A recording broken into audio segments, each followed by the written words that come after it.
2 দিন যাবৎ প্রচুর বৃষ্টি হইতেছে, এখন একটু বৃষ্টিটা থামছে।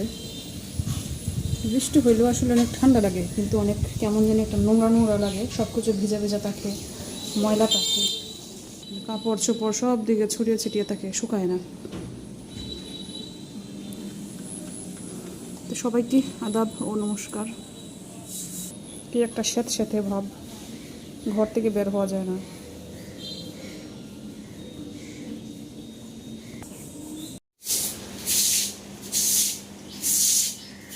ম্যাও, এই এদিকে আয়। বিড়ালে বাচ্চা প্রতিদিন আসে রাত্রে, পরে আবার চলেও যায়। কিছুক্ষণ আগে ওয়েদারটা অনেকটা ভালো ছিল, এখন আবার অন্ধকার হয়ে আসছে, বৃষ্টি আসবে। আজকে আবার আমার মা ও আসার কথা, কালকে রাতে বলছিল আজকে আসবে।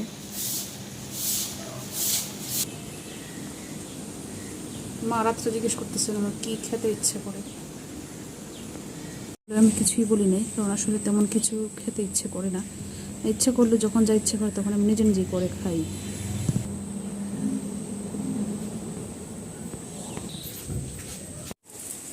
দেখতে দেখতে বৃষ্টি শুরু হয়ে গেছে। তো মা বাবা তো বাড়ি থেকে রওনা করে দিয়েছেন, তো হয়তো ভিজে ভিজে আসবেন। তো ভিজে ভিজেই আসলে মা বাবা বাসায় আসছেন। তো বাবা এসে শুয়ে পড়ছেন, রেস্ট নিতেছেন। উনি তো সবার একটু এতে বা ক্লান্ত হয়ে যান। আর এদিকে মা এসেই সব কিছু মানে তরকারিগুলো সব কিছু বের করে নিছেন, কারণ হচ্ছে সকালে রান্না করা হয়েছে। তো এখন বাজে হচ্ছে প্রায় 1টা 1:30 বাজে, যদি নষ্ট হয়ে যায় এই জন্য যা যা রান্না করে নিয়ে আসছেন আমার জন্য সব কিছু বের করে নিছেন। তো এদিকে রান্না করে নিয়ে আসছেন হচ্ছে মাছ ভাজি, ডিম, তারপরে হচ্ছে এই বক্সে ভাত, এখানে হচ্ছে দই, তারপর হচ্ছে মাংস, ডাল, মাছ, এইগুলোই রান্না করে নিয়ে আসছেন। তো এটা হচ্ছে টক দই না মিষ্টি দই। তো বাবা দই নিয়ে আসছেন, তো আমি জিজ্ঞেস করলাম টক দই না মিষ্টি দই। মিষ্টি দইটা আমার বেশি একটা ভালো লাগে না, টক দইটা ভালো লাগে, এই জন্য মাকে বললাম একটু চেক করে দেখার জন্য। তো মা চেক করে দেখলেন, বলতেছেন না টক দই আছে, টক দই হলে আমার জন্য ভালো হয়, মিষ্টিটা বেশি একটা খেলে ভালো মানে খেতে ভালো লাগে না। আর হচ্ছে এদিকে মা আমার জন্য সব কিছু রেডি করে রাখছেন খাবারের জন্য, কিন্তু আমার এই মুহূর্তে খেতে ইচ্ছে করতেছে না, কারণ সকালবেলা আমি মানে সরিষা দিয়ে চাপিলা মাছ রান্না করছিলাম। তো মনে হচ্ছে সরিষাটা খাওয়ার পর আমার একটু সমস্যা হচ্ছে, একটু গ্যাসের সমস্যা হচ্ছে। তো এদিকে বাবা কে দই দিচ্ছেন মা খাওয়ার জন্য। আর হচ্ছে বাবা আবার আসলে দুপুরবেলা ভাত খান না। এদিকে কাকাও আসছেন, আবার ছোটো কাকা মানে পূর্বা বাবা আসছেন, একটা কাজে আসছিল পাশে, তারপরে বাসায় আসছে পূর্বাকে দেখার জন্য, আমাকে দেখার জন্য। এদিকে মা বারবার ভাত রেডি করে রাখতেছেন খাওয়ার জন্য, কিন্তু আমার তো খেতে ইচ্ছে করতেছে না, তারপরেও একটু ভাত নিয়ে বসছি খাওয়ার জন্য। কারণ হচ্ছে মা তো আবার চলে যাবেন, থাকবেন না। আর আজকে ওয়েদারটা অনেক খারাপ, একটু পরপর বৃষ্টি আসতেছে, তো ভাবলাম খেয়ে নিই। তো ওনারা আসছেন 1:30টার দিকে, এখন প্রায় 1 ঘন্টা হয়ে গেছে।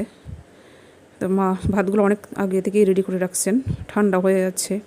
ওনারা যেহেতু চলেই যাবেন তাই একটু খেয়ে নিলাম।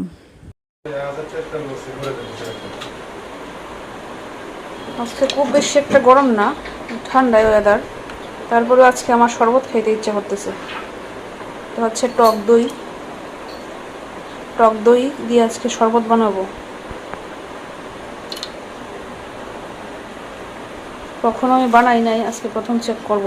কম করে নিয়ে নিলাম টক দই, তারপরে দিয়ে দিব জল, যদি ওটা ঠান্ডা জল না, ফ্রিজের না।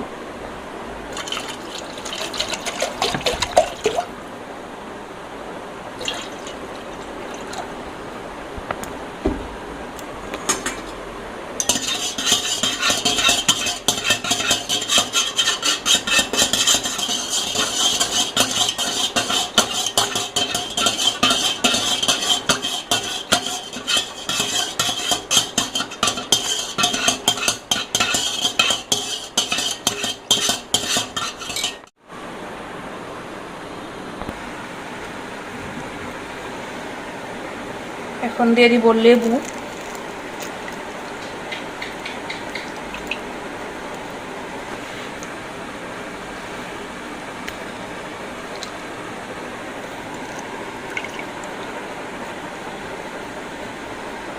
উপরের এই অংশটা তুলে তারপরে রসটা বের করলে সহজ হয়, কিন্তু এটা তো উঠতেছে না।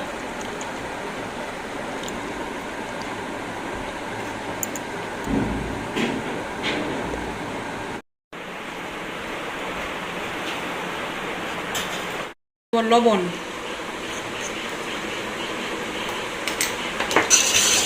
কি বানাইতেছ এটা? শরবত, শরবত, টক দই আর লেবু দিয়ে শরবত। এটা হচ্ছে মাটা তৈরি করতেছে।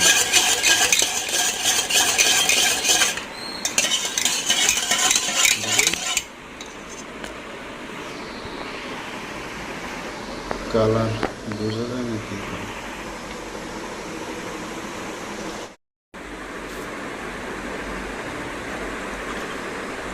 হয়ে গেল আমার শরবত।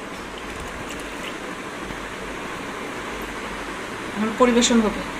এটা কাকে দেবো? এটা আমার জন্য।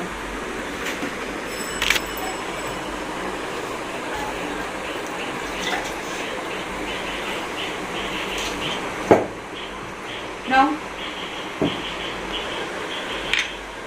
দেখো চেয়ার্স দেবো একটা।